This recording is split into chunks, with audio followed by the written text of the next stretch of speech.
वेताल कथा दायित्व बोध कहानी को लाइक करें, शेयर करें और हमारे चैनल कथा कहानी को सब्सक्राइब करके बेल आइकन का बटन दबा दें।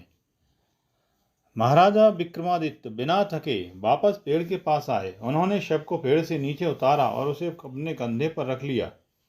फिर शव को लादे हुए वे हमेशा की तरह चुपचाप शमशान की ओर चल पड़े। सब में छुपा वेताल हर बार की तरह बोल पड़ा। कुछ लोग कभी कभी धन, ऐश्वर्य और पद के प्रति वैराग्य दिखाते हैं, लेकिन अंत में वे उन्हें प्राप्त कर लेते हैं और फिर उनका कार्य समरूप नहीं रहता। इस कहानी को सुनकर तुम यह समझ जाओगे। फिर वह यह कहानी सुनाने लगा। मालविका राज्य का राजा विचित्रवीर एक धर्मपरायण राजा था। बहुत समय तक उसके बच्चे नहीं हुए। राजा रानी ने बहुत सी पूजाएं और यज्ञ करवाए। अंत में ईश्वर की कृपा से रानी गर्भवती हुई। बाद में उन्होंने एक स्वस्थ बालक को जन्म दिया। राजा रानी ने अपने पुत्र का नाम विराज रखा और बड़े लाड़ प्यार से उसका पालन करने लगे। बहुत छोटी आयु से ही विराज की प्रवृत्ति दार्शनिकों जैसी थी। वह एकांत में बहुत सा समय सोच विचार में लगाया करता था। उपयुक्त आयु हो जाने पर राजा ने विराज को गुरुकुल में भेजा।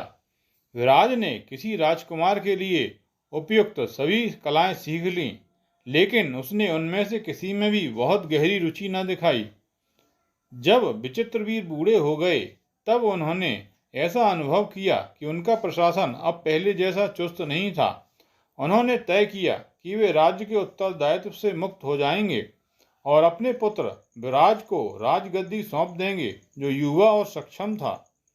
राजा विचित्रवीर ने अपने पुत्र के साथ विचार विमर्श किया, लेकिन विराज ने कहा, प्रिय पिताजी, मैं राजसी ठाट बाट में रुचि नहीं रखता। मैं तो जंगल जाकर तपस्वी बनना चाहता हूँ।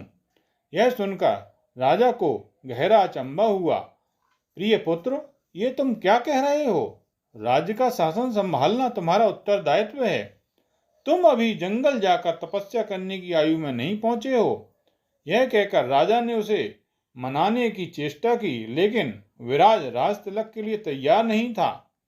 राजा विचित्रवीर ने बहुत समय तक विचार किया। फिर वे अपने पुत्र से बोले, जो भाग्य में लिखा है वह तो होकर ही रहेगा। तुम पहले कुछ दिनों के लिए राज्य के दौरे पर जाओ। यदि उसके बाद भी तुम्हारी राजा बनने में रुचि ना हो तो तुम अपनी इच्छानुसार जंगल जाकर तपस्या कर सकते हो। हम तुम्हें नहीं रोकेंगे। विराज इस पर तैयार हो गया। उसने एक सामान्य व्यक्ति का वेश बनाया और राज्य का दौरा करने के लिए निकल पड़ा। पूरे दिन यात्रा करने के बाद वह एक गांव में पहुंचा और उस रात एक किसान के घर में रुका। उसने देखा कि किसान और उसकी पत्नी किसी बात से व्यथित थे। उसने उनसे पूछा, आप लोग चिंतित लगते हैं, कृपया मुझे अपनी चिंता का कारण बताएं। किसान ने उत्तर दिया, नवयुवक, कुसमय वर्षा के कारण हमने अपने खेतों की फसल खो दी। अब हमारे पास केवल कर्ज बचे हैं। हम राजा को अपनी व्यथा बताना चाहते थे, लेकिन बीच में अधिकारी अड़े हैं और हमें राजा से नहीं मिलने दे रहे। मेरे कुछ संपर्क हैं जो राजा से मिलने में सहायता कर सकते हैं। मैं राजा से मिलकर आपकी सहायता कर सकता हूँ।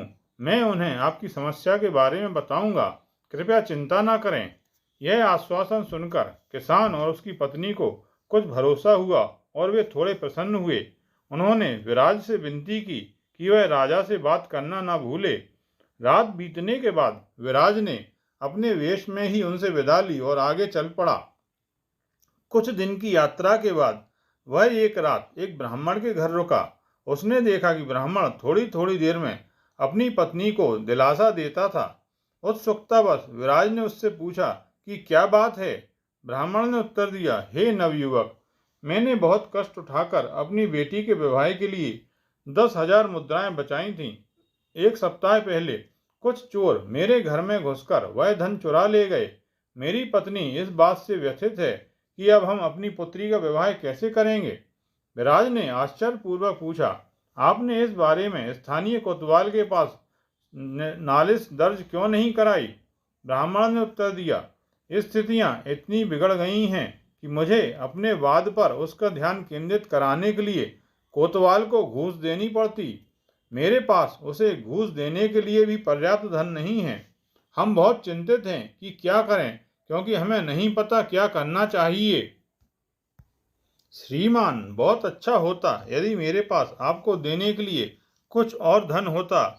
अभी आप एक थोड़ी सी राशि रख लें, जिससे आप कम से कम अपना वाद लिखा सकेंगे। यह कहकर विराज ने ब्राह्मण को कुछ मुद्राओं से भरी थैली दी। इस दयालुता से ब्राह्मण का दिल भर आया। उसने वह थैली लेने से मना कर दिया, लेकिन विराज ने हठ करके थैली उसे दे दी और बोला, मेरे कुछ संपर्क हैं जो मुझे राजा से मिलने में सहायता कर सकते हैं। मैं आपकी व्यथा राजा के सामने अवश्य रखूंगा। ब्राह्मण ने उसे कोटि कोटि धन्यवाद दिया। कुछ और दिनों की यात्रा के बाद विराज को एक साधु मिला, जो एक पेड़ के नीचे बैठकर कुछ लोगों को प्रवचन दे रहा था। विराज भी और लोगों के साथ बैठकर उसके प्रवचन सुनने लगा। प्रवचनों के बाद वह तब तक रुका जब तक कि और सभी वहां से चले ना गए। फिर उसने साधु को प्रणाम किया और उससे पूछा, मुझे लगता है कि आप साधु बनकर बहुत प्रसन्न होंगे। साधु मुस्कुराया और बोला, हाँ नवयुवक, मैं उत्तरदायित्व नामक बोझ से मुक्त होकर बहुत प्रसन्न हूँ। मुस्कुराकर विराज ने उससे कुछ देर और बातें की और फिर अपने रास्ते पर चला गया। कुछ देर बाद राजकुमार विराज ने एक झोंपड़ी देखी। वहां उसने एक अधेड़ उम्र के आदमी को 10 बच्चों को भोजन कराते हुए देखा। इतने बड़े परिवार को देखकर आश्चर्यचकित विराज ने उससे बात करने की सोची। पास जाकर उसने अधेड़ से कहा, क्या ये सभी बच्चे आपके हैं श्रीमान? काफी बड़ा परिवार है। उस व्यक्ति ने उत्तर दिया, महोदय, मेरा नाम दयानंद है। इनमें से 2 बच्चे मेरे हैं, बाकी सभी बच्चे अनाथ हैं। अपने साधनों से मैं इनकी उतनी देखभाल करता हूँ जितनी मेरे लिए संभव है।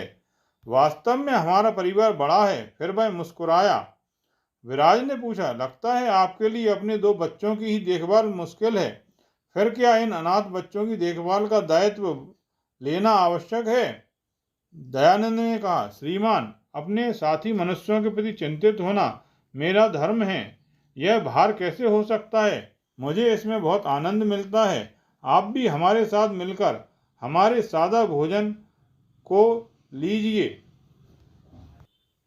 विराज ने एक पल को सोचा, फिर दयानंद के सामने सिर झुकाया और कहा, आपका जीवन वाकई धन्य है। फिर उसने दयानंद का आतिथ्य स्वीकार किया और उन सबके साथ बैठकर भोजन किया। कुछ देर उन बच्चों के साथ खेलने और दयानंद से बातें करने के बाद वह वहां से आगे बढ़ा। वहां से वह बिना कहीं और रुके सीधे महल में गया। विराज अपने पिता के निजी कक्ष में उनसे मिलने गया और बोला, मैं राज सिंहासन पर बैठने को तैयार हूँ। प्रसन्न विचित्रवीर ने ऐसी निगाह से उसकी ओर देखा मानो वे जानते थे कि यही होगा, और राहत पाने के स्वर में बोले, ईश्वर करे यह सबके हित में हो।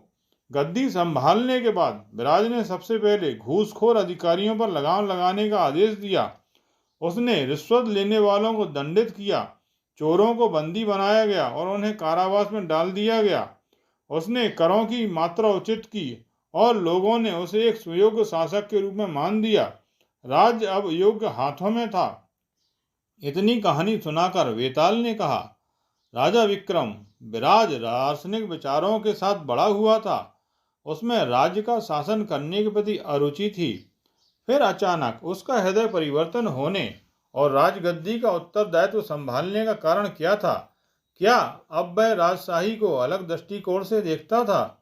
एक समय वह सोचता था कि राजा का जीवन ऐश आराम से भरा होता है। क्या अब वह ऐसा नहीं सोचता था? या क्या वह अपनी थकाऊ यात्रा और दुख भरी कहानियों के बाद राशि ठाट-बाट उसे रास आने लगा था? उसका निश्चय किस चीज से बदला होगा? यदि तुम जानते हुए भी इन प्रश्नों का उत्तर नहीं दोगे तो तुम्हारा सिर फटकर सहस्त्रों टुकड़ों में बट जाएगा। राजा विक्रम ने उत्तर दिया, बेताल, विराज को पहले लगता था कि राजा होना उस ठाट-बाट ही होता है, लेकिन राज्य का दौरा करने के बाद उसे समझ में आ गया कि राजा का जीवन किसी प्रकार के आराम को भोगने के लिए नहीं, बल्कि अपनी प्रजा की कठिनाइयों के निवारण के लिए होता है। राजा को अपने अधिकारियों को उनके पद के दुरुपयोग से रोकने के लिए प्रशासक होना पड़ता है। उसे घूस लेने वाले अधिकारियों को दंड देना होता है उसे चोरों को पकड़ना होता है, यह सुनिश्चित करना होता है कि उसकी प्रजा की मूलभूत आवश्यकताएं जैसे भोजन, कपड़ा और सिर छुपाने की जगह पूरी हो रही है या नहीं। उसका कर्तव्य है कि वह अपने राज्य की शत्रुओं से रक्षा करे। राजा एक पिता के समान होता है जो अपने परिवार की रक्षा करता है। विराज यह समझ गया था। वह जिस साधु से मिला था वह मानता था कि कर्तव्य का बोझ होता है। एक समान आदमी मानता था कि अनाथों की देखभाल उसका दायित्व है और वह उससे प्रसन्न था। विराज समझ गया कि जब एक सामान्य मनुष्य इतने उत्तरदायित्व के साथ काम कर सकता था तो एक राजकुमार के रूप में राजा बनकर अपनी प्रजा का दायित्व लेने के अपने कर्तव्य से उसे नहीं भागना चाहिए। इस कारण उसने निश्चय किया और राज सिंहासन पर बैठा। वैराग्य केवल उसी व्यक्ति को आनंद दे सकता है जिसने सब कुछ त्यागा हो, लेकिन अपने कर्तव्य को निभाना व्यक्ति को सभी को प्रसन्नता देने का अवसर देता है। विराज ने राज तलक के लिए हाँ इसीलिए किया क्योंकि वह उत्तरदायित्व और उत्तरदायित्व को नकारने के बीच का अंतर समझ गया था। राजा विक्रम के इस प्रकार अपना मौन तोड़ते ही वेताल सब सहित उनके कंधे से गायब होकर फिर पेड़ पर जा लटका। आपने यह कहानी ध्यानपूर्वक सुनी, इसके लिए धन्यवाद। आपको यह कहानी कैसी लगी कृपया कमेंट बॉक्स में जाकर लिखें।